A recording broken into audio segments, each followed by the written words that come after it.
It's time for AI News, brought to you by AIAW Podcast. So we've been trying this new thing during the autumn to have a small break in the middle of the podcast, and then we go back to the discussion and hopefully back to the open source question, which I'd love to discuss more with you, Anastasia, about. But let's do a few minutes of some topic and that we all speak about. And perhaps I can start because I have one connected to the very topic we just spoke about first. Yeah, so just, Anastasia, if you have a topic of something you read in the news that you think is newsworthy the last week, more or less. So everything was happening so fast. So we thought, okay, what is the major headline news in the field of AI? If you have it, you have it. Otherwise, don't worry about it. I think I missed last week. Yeah. Let's Anders, you go first. Yeah, well, during the last week, I think it happened last week before this, but anyway, it's been one story that's been over the media quite a lot, and that's that Sam Altman, the now still again the CEO of OpenAI, is apparently raising money for a new chip company. And it's nothing new. We heard about Rain AI, and it was like a couple of billions of dollars, like you need $50 billion for that. But now suddenly they are speaking about raising $5 to $7 trillion, which is an obscene amount if you think about the GDP of countries in the world. It is absurd. I mean, if you take I think the market cap for Microsoft now is $3 billion. Apple is slightly below. And then you say they are raising this amount of money. You know, I'm an investor myself, and you know, if they are raising that amount of money, it should be valued at least 4, 5, perhaps 10 times this. If you take a company that's valued, let's say 5 times to have it in a low range, to that, it's like $30-40 trillion. That's like the amount of all the publicly traded companies combined. But it's like insane amount of money. Yeah, but why is he doing it then? Because then you need to unpack this. Is this just a marketing stunt? I mean, like the onslaught of comments on this obscene number. There are many angles to this. So how did you want to unpack that? Because that he said it, good. Yeah. Is it a marketing stunt? You know, what was your take on it? I really don't know, and I hate to speculate this much, but I think it's such an important topic that we have to speculate, even though we know nothing basically about it. But you know, Sam has himself, you know, commented on it on X, so it can't be completely rumored. But perhaps it's a marketing stunt. But okay, so the backdrop is maybe important if you're not fully into this. It's like we were talking about the semiconductor business, and that has been super concentrated to Taiwan, and to actually one company in the world who has sort of such a world dominance. And I think during the COVID in different ways, we have seen how fragile the whole supply chains has been on this. So I think everybody grew up, if not before.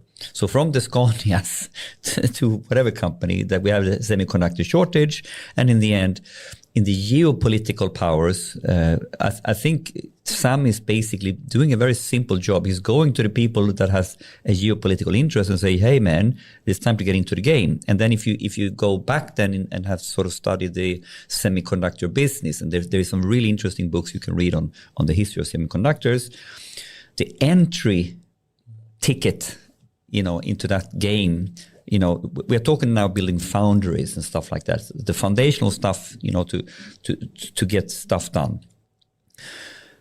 And this is massive. And then you added neumorphic to that story. But this is the Rain.ai. I don't think this is going to Isn't the Rain going to go neumorphic? I think that's the whole point. But I don't think this 7 trillion thing. Okay, do you mean the 7 trillion is just semiconductor in general? I don't know what it is, but I think it's more than Rain.ai. Yeah, but I think Rain could be part of it, but I don't think that's the whole No, but I think the bottom line is that this is a geopolitical play by Sam Altman, where he basically raises the super riches and the superpowers who sort of thinks, oh, we need to be in control of this destiny here, and we need to dominate this, you know, and then maybe those money makes sense. I don't know. Imagine going to some investor, you know, he went to like Saudi Arabia or this Saudi Aramak, the biggest, you know, oil producer in the world. And they apparently invested in Rain, I believe, but they were declined later by US because of geopolitical reasons. Exactly. But, you know, to go to someone and say, I want to raise $7 trillion, and then someone, what do you mean? They have to have such a pitch deck, you know, to this one to say that you're going to invest more money than any company in the world is even worth today.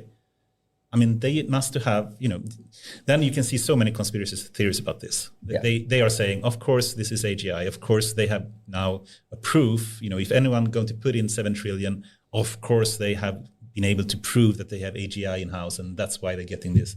But this is just conspiracy theories. We don't know if it's true. But in the end, if you take it all the way back, even if it's just a stunt, it works. Yeah, it works because it raises the stock price of Microsoft. Even it raises all this. What do you think, Anastasia, about this crazy raising money, funding investments? I'm on the cynical side. Yeah, you don't think it's a stunt? Yeah, but I think there was some other interesting comments in relation to that. I can't exactly phrase the article I read. I can't quote it, but it was more or less like a little bit like, what has the world come to when someone, how are we thinking philosophically as human species when we can, and how can we let the capitalist view on this dictate these topics? So something is fundamentally, like there was an article that there is some fundamentally flawed thinking here. Not per se some Altman and stuff like that, but more like what has the world come to? I don't know if you read a couple of those articles as well. So there was a lot of commentary on this. It's depressing if you think about it. Obscene. Yeah. All right, let's leave that. I have another one, but I almost let you do it, but I can lead into it. OpenAI rolls out ChatGPT memory to select users. What is that all about, Anders? Oh, thank you for dropping that. I put the news on, but okay, so I can start it. I can start it. I think I can. But it's an interesting one, right? Yeah, it's very interesting. Yeah. But I can start, but you need to take it up. So OpenAI has begun rolling out memory capabilities to a select number of ChatGPT users. Okay, interesting. So we can now control the memory. We can put it off and on. But I think, the interesting point that I think to some degree is missing in some of these comments is what it means. I think the articles I read now has done a pretty poor job in sort of, wow, what's the wow factor of the memory topic here? Yeah. So help me here. No, but this is back to the RAG. I mean, if you were to guess what they have done, it's simply adding RAG to ChatGPT and then putting that, for every user. And they put it to GPT-S as well as separate, memories. So in short, it's since ChatGPT can't be fine-tuned quickly, and the only added or other way to go forward to be able to quickly adapt to what you have said recently is to have some kind of memory added to it. So this is perfectly the short-term working memory kind of thing that you add on top of the large language model that contain the basic knowledge, if you may say so. But it has short-term knowledge versus long-term knowledge then in two separate parts. And of course, it's super powerful. It can remember, if I want to always summarize the quarter report from this company in this format, then you don't have to say it the next time. You just, send it in and it remembers, your preferences and whatnot. And it knows your children. It knows everything you wanted to change. But actually, it did have a feature, if I don't recall incorrectly, to erase memory. This was kind of interesting. You can, of course, turn it off. If you don't want it to have memory of what you have said before, you can turn it off completely. You can also say, this, I want you to memorize. And never forget. Maybe. But you can also go in and see what it has memorized and delete parts that you don't like. Imagine if I could do that to you, Henrik. I can get, Henrik, please remove these memories from the late nights exactly. in the podcast. The karaoke, please remove this karaoke experience. It would be awesome.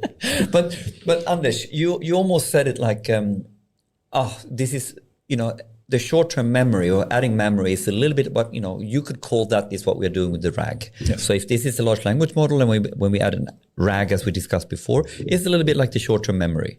Do you think that's the technique here, or is it something else? Not long-term, I don't think, but short-term, yes. You think that's what it, do you understand it that's literally what, when they say memory, it seems fancy and all this, but it's something that allows you to then put in your own text? kind of sure of it. I'm not sure if you have any thoughts. I haven't looked into it, but No, I don't, because it's so interesting, right? The technicians get a hold of it, and we call it something, strange, RAG, retrieval, what is it? retrieval augmented generation. Yeah. Retrieval augmented generation, and then when the marketeers get a hold of it, memory. So I mean, it's obviously some kind of RAG-based technique. They simply have some passage of text that or other type of content that they remember over a session. But and do you think people will like this? Because I can take another angle on this, like that it feels kind of safe. I feel like if I'm an enterprise, we are using them over there, but the RAG thing, I want to be having my own control, and I do it, even if I'm doing it shitty, it's in my server sort of thing. While now I'm going to do my thing inside the other thing. So I think there's a question here. You can use the memory feature, but do you want to use the memory feature rather do your own RAG at home? I think it's also a matter of controlling your data here. Right? Yeah, but so many people are not aware of that problem, I think. Yeah. And it maybe it's a bit scary the first time or first months, but then you get used to it. It's going to be so much more seamless, of course. It's like putting data on Facebook. It's scary, but everyone does it. Right? Anyway, most people. So the memory part, and then they launched that. This is some sort of alpha beta, I guess. It's not really out there yet for us to try, so we don't know yet.